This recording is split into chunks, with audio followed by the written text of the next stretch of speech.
petit peu de cérumen là. Non, non, c'est pas vrai. C'est vrai? Mais là, c'est... Mais tu l'as vu en rentrant, tu n'as rien dit? Je le fais comme si j'étais pas là. C'est coupé ça, de toute façon. C'est gentil, c'est gentil.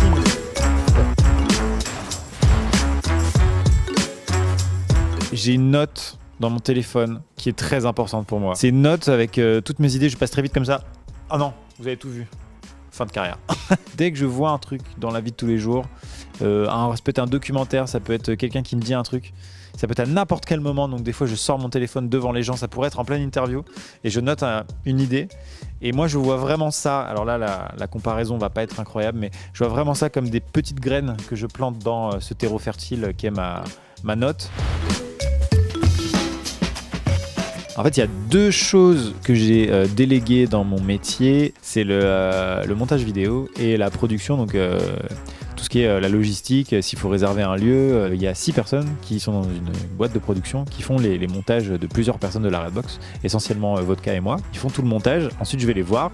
Je les déglingue et ils me font voir en fait une V1 et je dis moi ce qui me semble être à modifier. Ça peut être des trucs, voilà, c'est des interprétations, c'est des vannes qui moi me font pas forcément rire, eux ça les a fait rire ou l'inverse. Ça a été beaucoup de temps de travailler ensemble avec les monteurs et les monteuses de mon équipe, mais maintenant c'est très très fluide et super agréable et j'ai totalement confiance en eux.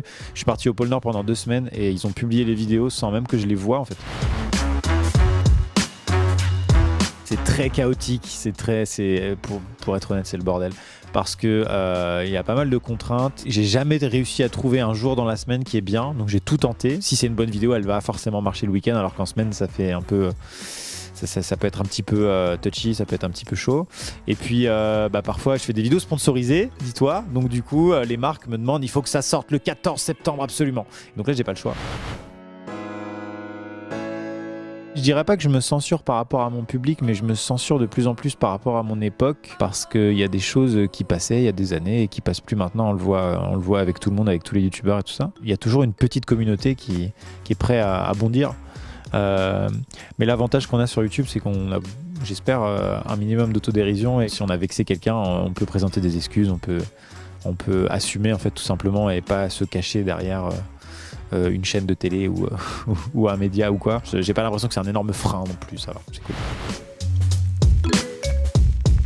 La célébrité, c'est vrai que je suis très très connu et très beau et très modeste, et c'est bien de le dire, c'est bien d'avoir une question là-dessus.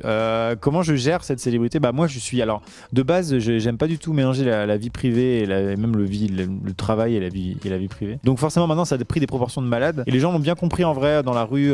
Dès que je suis avec ma poussette, c'est le totem d'immunité. Quand j'ai des fois elle est vide, juste pour que je puisse aller faire mes courses tranquillement.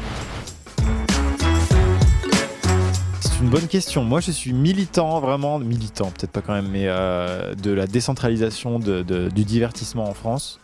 Je suis très très jaloux de ce qui se passe en Allemagne et aux États-Unis. Actuellement, il y a beaucoup de choses autour de YouTube qui se passent sur Paris, c'est encore très centralisé. Si je me suis installé à Angers et que j'ai envie de dire j'ai recruté, mais c'est pas vrai, en fait j'ai dit à certains youtubeurs venez, et ils ont kiffé la ville, vraiment ils ont adoré la ville. Voilà, je suis pas du tout objectif sur Angers, j'adore cette ville, donc voilà. Si Angers était une société, j'aurais des parts, hein. Voilà, et je toucherais des sous pour dire ça.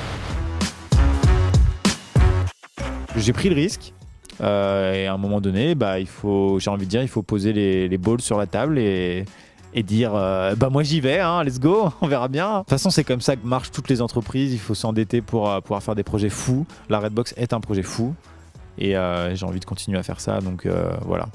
Et puis c'est pas grave, si ça bide au bout d'un moment, si ça marche plus, je revendrai la Redbox et puis je mettrai une annonce sur Le Bon Coin, hein, ou sur Pure Break. Et peut-être les gens pourront l'acheter.